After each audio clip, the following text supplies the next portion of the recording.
Hello. Very happy to be joining you guys on stage. I'm a last minute moderator.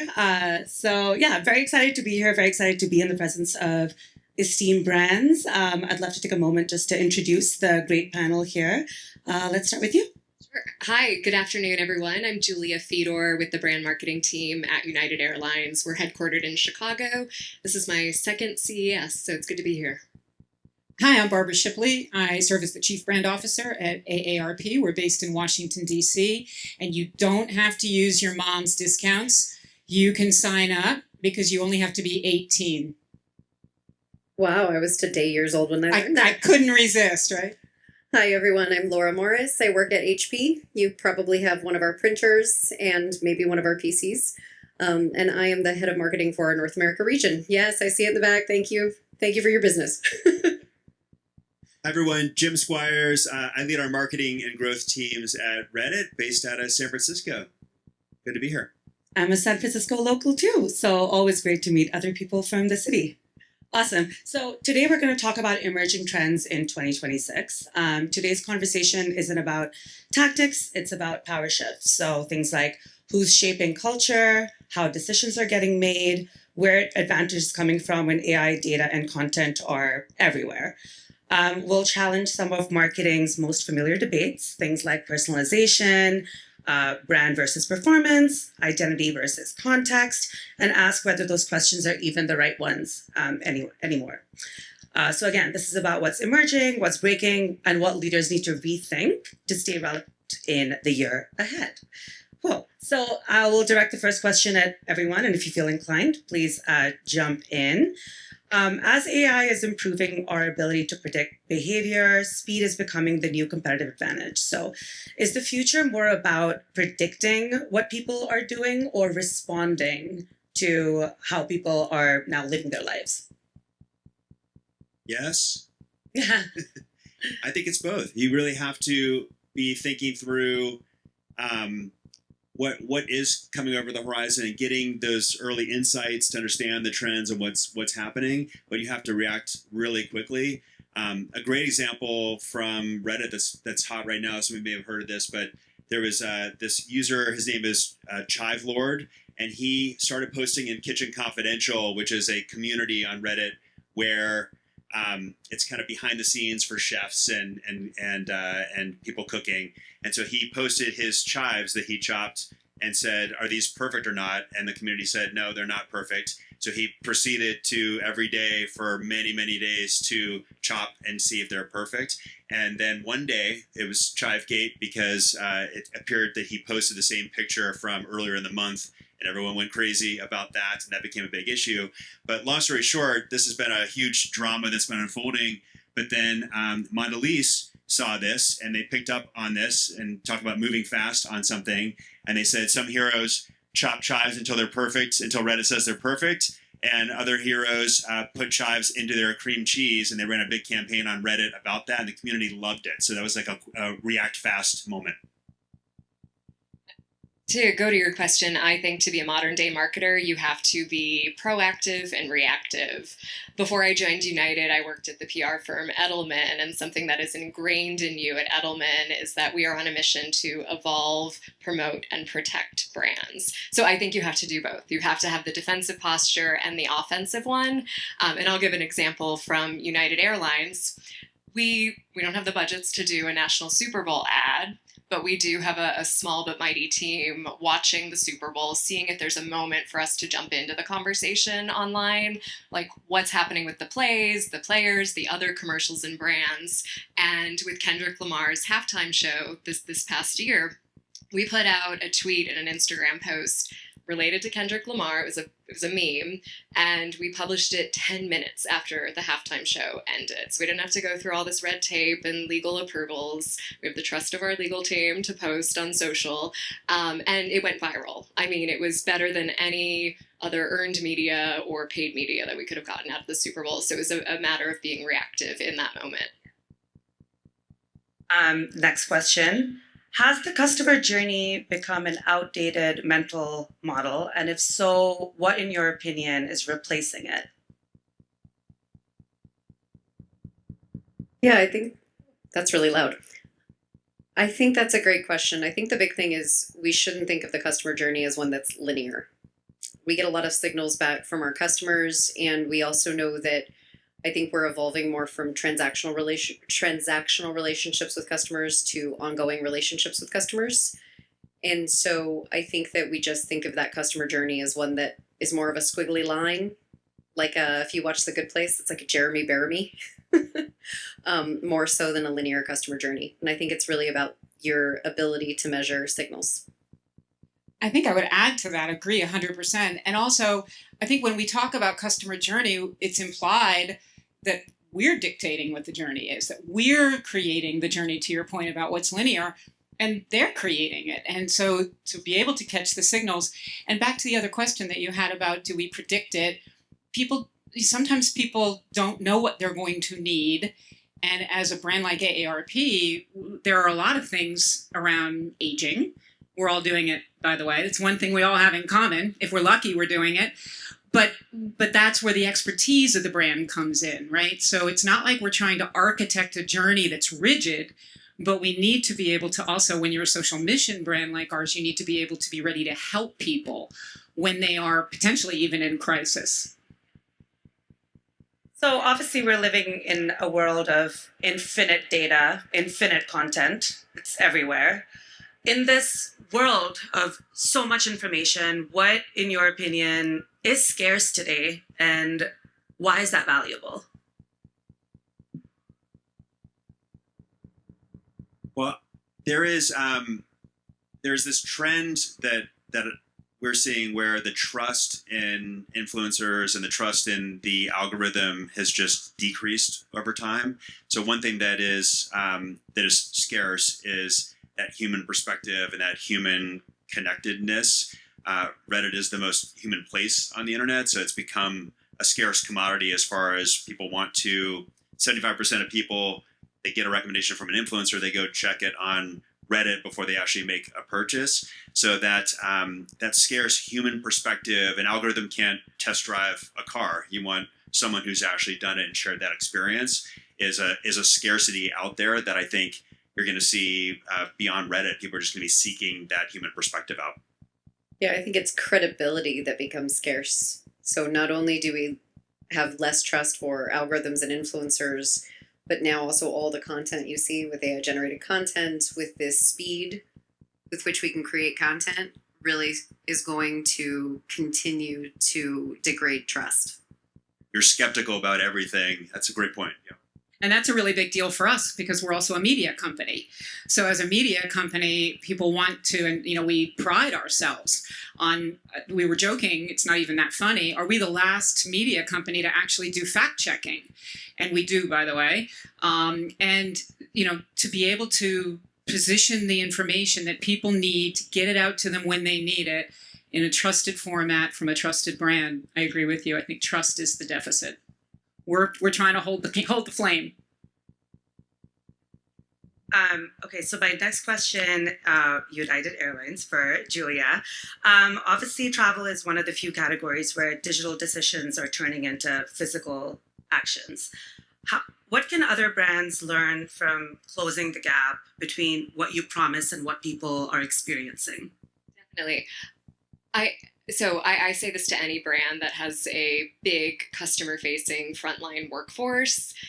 Like, your employees are so important to your brand. And our CEO, Scott Kirby at United Airlines, says this all the time. He says his main job is to make sure that his 100,000 employees worldwide are happy, because happy employees lead to happy customers. So we want to instill a sense of pride and passion in our employees, and that's with all the comms that we put out to them and the brand marketing work that our team does, like the TV spots that we feature them in, photo shoots that we do with our employees. We want employees to be passionate about the United brand, to love what they do, and then they're going to better serve our customers, whether it's a customer service agent at the gate, in the terminal, a flight attendant on board, a pilot making announcement, anyone who might come in contact with that customer. So United is, it's interesting, airlines sit at the intersection of brand, utility, and experience. So how would you say that is reshaping how you're defining your marketing impact going into, I guess, this year?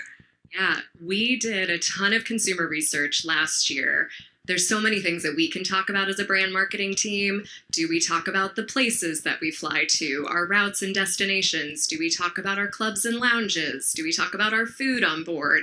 It's sort of like, where do we start? Which is both a blessing and a curse as a brand marketer for an airline.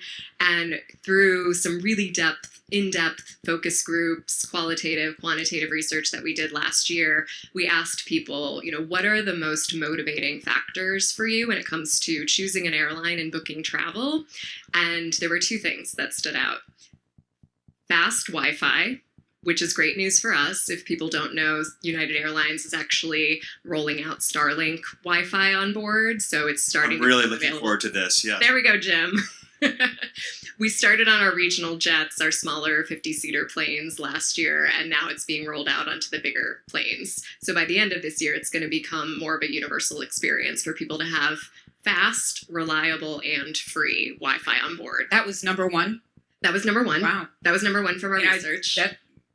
And then second is employees who go above and beyond. That is a motivating factor for people to choose an airline when they live in a city that And it has makes, a choice. I think that alone makes the brand so much more memorable too. Just good customer experience. Curious, how are you thinking about personalization when consumer journeys can be so long when, booking travel? How are you thinking about messaging, personalization? So tell us a little bit about that. Personalization comes through in a lot of ways for us. We've got over 100 million Mileage Plus loyalty members, so huge loyalty base to market to. So between our United.com website, our mobile app, even the seatback screens, the TV screens in front of you on the aircraft nowadays, we are addressing people by their first names. We are serving up content that's going to be relevant specifically to them. So there's a ton of data points, a lot of attributes that we look at, and then ways that we can customize content. So Laura, I want to ask you a little bit about brand versus performance. Obviously, HP is a brand that everyone knows, but you guys are marketing to everyone, consumers, SMBs, enterprises. How are you thinking about messaging to these different audiences? Are you still thinking about them in silos? Are you thinking about them more holistically? What does that look like at HP?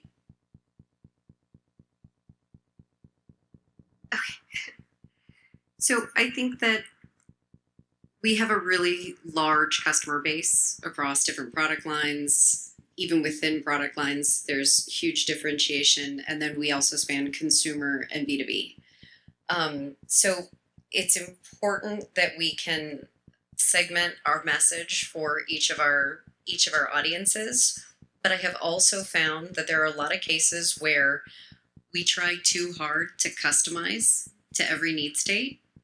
And we found that if you can just get into some pretty general problems that speak at kind of a root that resonates with more people, our content and our marketing is more effective. So for example, we just did a lot of customer research with business owners, independent professionals, students across the PC buying TAM. And we found out that 98% are frustrated with performance on their PCs. And more specifically, they just feel that they don't like it when their computer gets hot, when it takes too long to open an app, and it's just those kind of laggy experiences.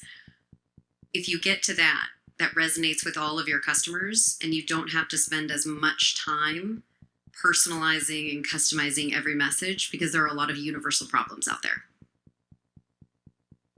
How are you guys thinking about full funnel marketing? Like, what does that mean to you, especially at a company at HP's scale? Yeah. I think that first of all, I think brand and demand go hand in hand. And when you're a large brand like us, we actually have a really strong trust score. And I would say that is our strongest competitive advantage. And so it's very important that we are good stewards of the trust that we have with our customers.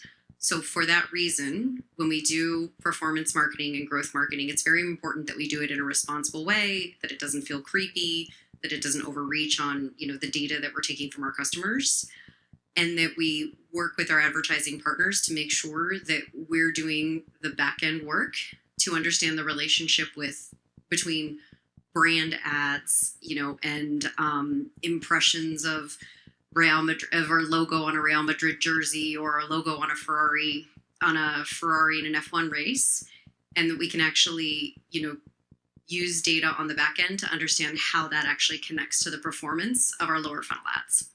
I feel like that's been a very common theme across a lot of the conversations that I've heard or we've been having a lot is how should we decide how much we should be investing in performance versus brand? And I think a lot of that falls on measurement, right? Like how are we thinking about measurement in this world where a lot of marketers are moving away a little bit from either performance budgets, marketing, more branding budgets, and it's all kind of coming together. Where do you think measurement for how are you guys looking at KPIs, where is that falling short versus like what do you want reality to be? Oh, I have a hard time answering how that's falling short because I feel we have a lot of good success there. I think that an individual marketer can fall short when you just want to look at a single KPI and use it as your truth. I think it's really important that we identify our leading indicators and our outcome metrics, and that we never take one KPI at face value. So I'll give you one example. We had been working on a lot of performance marketing to drive up our subscription business on our Inc. service, and we found through our MTA that things like Google Discover, I think it was called Google Discover, now it's Google Demand Gen, was driving really great click traffic, really great conversion, single digit cost of acquisition. And I think the immediate decision would be spend more on that. But it's just image ads with a really simple message, and that's probably not what's winning hearts and minds. And so what we did from there, we have an in-house MTA, but we partnered with Google to determine what the impact was of people who had seen a YouTube video on clicking on a Google Demand Gen ad. And so what we found was that it was actually YouTube videos and what we were running on YouTube that was driving the most incrementality for our business. Very interesting. So just think harder about your metrics, I would say, is the key takeaway. I've worked with HP across, my sales career, multiple places, and I've actually seen the evolution of you guys in-housing and kind of building out your MTA, your measurement. I will say one of the more sophisticated advertisers I've had a pleasure of working with. So definitely learned a lot about measurement from the work that I've done with your team. So it's great. It's great. Love Jim, to hear that. Yeah. Jim, I'd love to ask you a question about Reddit around trust and community. Of course, Reddit is built on, having a lot of intent-rich type of relationships or conversations in a community around that. How are you thinking about, in terms of in a post-cookie world, with cookies going away, how do you kind of still build those relationships, build that trust with your customers, and how are you messaging them? How are you continue to understand who they are and how to talk to them? Well, if you think about Reddit as a platform, it is anonymous. So it is much more around the context and the conversations that are happening on the platform. So you can get really and actually I think about this in two ways, because there's Reddit as a platform for marketers to reach their customers and find, you talked about the segments earlier.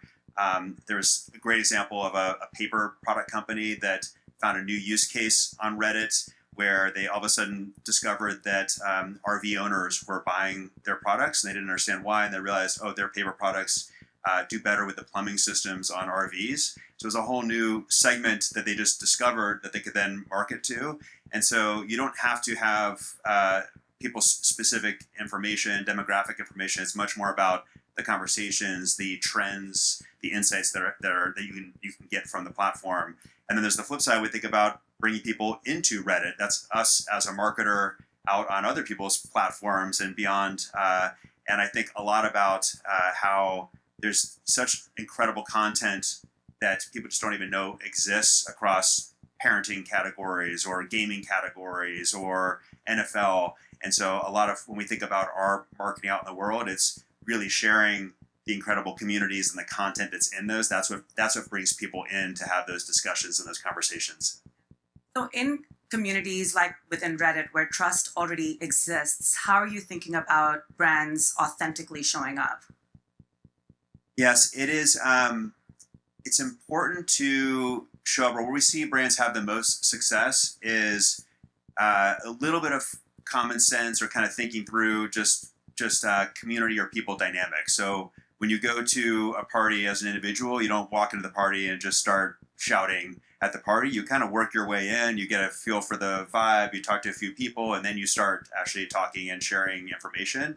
And so it's a similar thing with a community. If you just show up and you're just marketing and sales oriented and blasting that information out there, the community is not going to receive it well. But if you show up and you are, as everyone in the community is doing, if you can find where you can offer value to that community, people want to hear from the brand. They want to get a behind the curtain. Redditors love to know how things work. They love the behind the scenes on things. There was an auto manufacturer I was talking about that we pulled up and did a search for one of their specific cars on Reddit, and there was a bunch of commentary about, well, I don't like this feature and this isn't working. And the person I was talking to was reading through and was like, yep, that all makes sense. But we actually have fixed all these things. And I was saying, if you went into these communities and just shared that, oh yeah, we heard that, we addressed this, that's actually helpful, valuable information. You're not just out there selling the car, you're actually sharing helpful information with people. And that's how you really show up. Broadcasting your customer support to the public. Yeah. Yes. Well, and it makes the community feel heard too, because there was a problem. That's and right. It got fixed. And if I may add, Jim and I were talking earlier. So at United Airlines, we used to avoid Reddit. Like, we wouldn't touch Reddit with a 6-foot pole because we knew there was a lot of negative chatter about our brand. But then we also realized, no, this is a place, a community that we need to lean into. I mean, people are on Reddit talking about United and our competitors, everyone from the casual flyer who's maybe only flying once or twice a year to like the hardcore business road warriors, which many of you are. And then people who we coin as aviation geeks. These are people who not only care about the places that we fly to, but like what plane are they on and which seat do they have? And they're really obsessed with the entire aviation experience. So we've now started advertising on Reddit because it is a good place to show up and we feel safe doing so. I was telling Julia that the United community, it's like 500,000 or 1 million people. It's a very strong community. And I was interviewing a candidate for the team and just asked, what are some of your favorite subreddits? And unsolicited, it was the United Airlines community was one of their favorite communities. So Just wait till the Wi-Fi comes. oh, it's going to be huge. Can't wait. So, but speaking of trends, I think it would be a miss if we didn't talk about Reddit as a trend for 2026, because Reddit's moving from, what did you call them, aviation geeks? Aviation geeks, av geeks for short. Historically, Reddit has been the place for aviation geeks and the equivalent across every industry. The people like me who are going to read through a bunch of different comments to get down to the nitty-gritty details of the thing.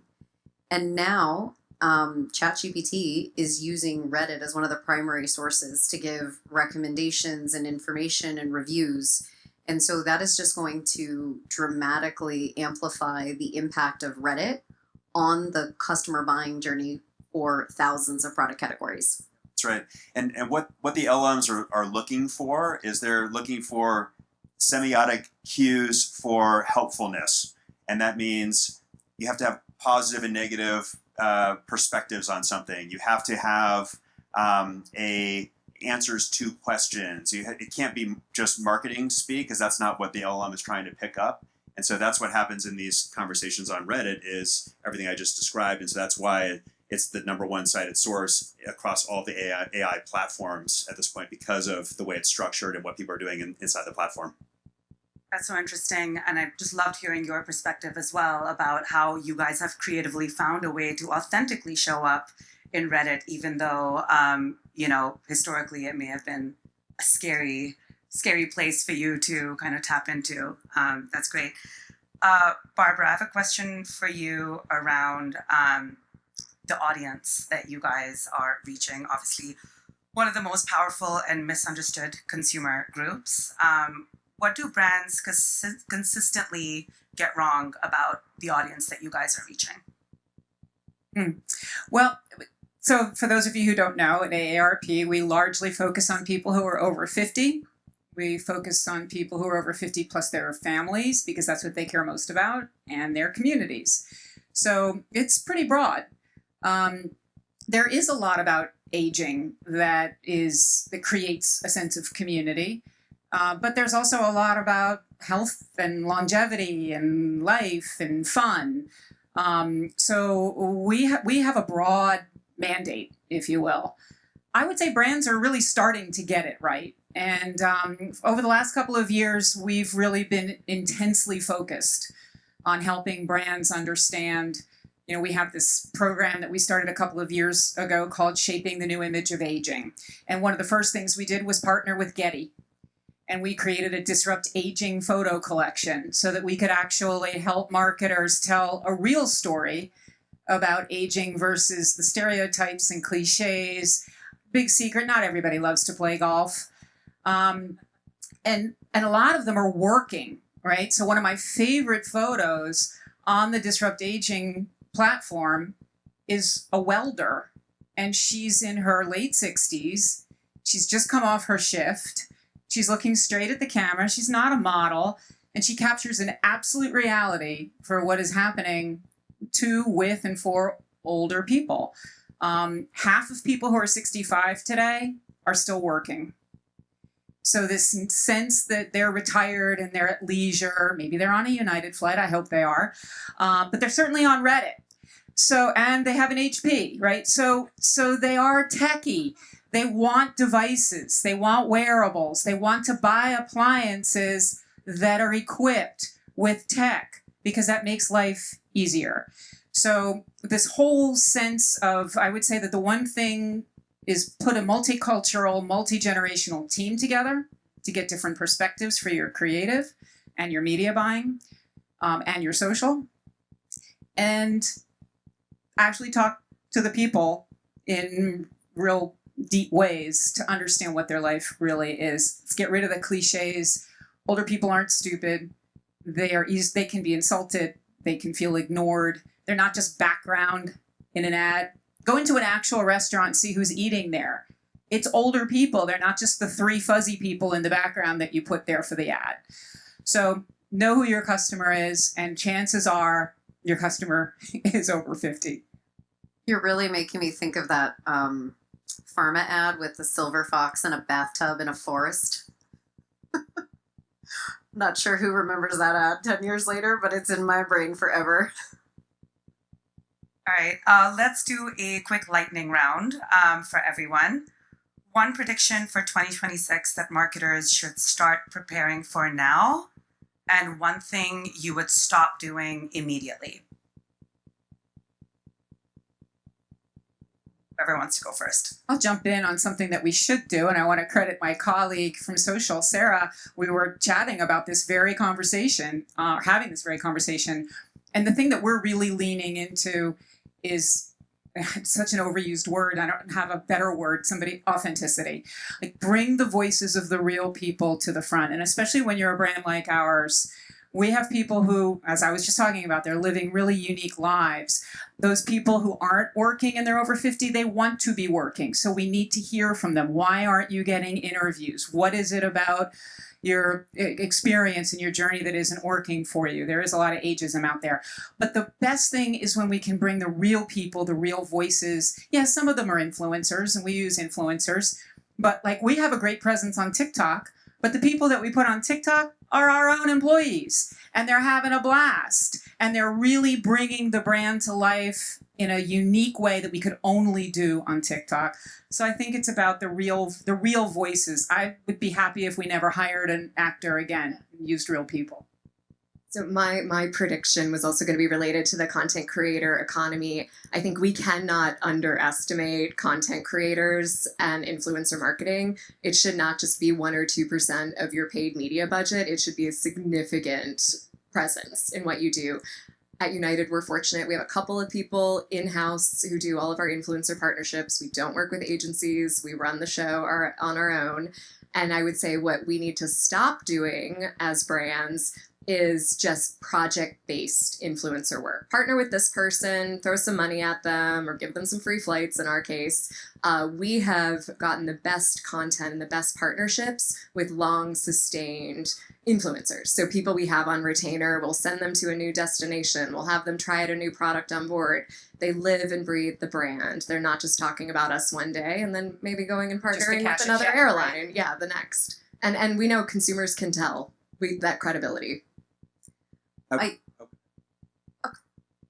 think as we enter into an era where there's going to be even more content than we've ever seen before, and we talked about the deficit of trust, the thing that we need to do, I would say stop doing, is stop customizing and personalizing content by attribute for the sake of customizing to an attribute, and instead start and end with the problem we're looking to solve. Because you get more advocacy and a clearer review, clearer influencer content if you can articulate the problem that you solve and how you solve it. And I think that's where customization and content starts. Building on what Julia was saying, I would say on the influencer creator side, a big piece is those creators that have a natural affinity for something, because what I was talking about earlier with that reduction in trust, there's so many influencers out there that are just shocking things, and it's really affected people's perspective and trust there. But if you find someone who has an affinity, super valuable. And then augmenting that with the we call it community intelligence, is the Reddit powered products, where you're really tapping into the wisdom of crowds and those communities, because everyone is anonymous. They have nothing to they're not selling or benefiting from talking about a product positively, and so being able to tap into that is an important thing, especially as we talk about the reduction in trust on the algorithms and everything else that's out there. And I would say to stop doing on that trust point is not just looking at CPA, thinking about CPE. What kind of engagement are you getting on your efforts as you're engaging with communities or creators or influencers out in that market? Is what I would say stop doing, not just CPA, although very important also. All great points. Loved all that insight. Thank you guys. This was fun. Thanks for having us. Yeah. Thank you so much. Thank you.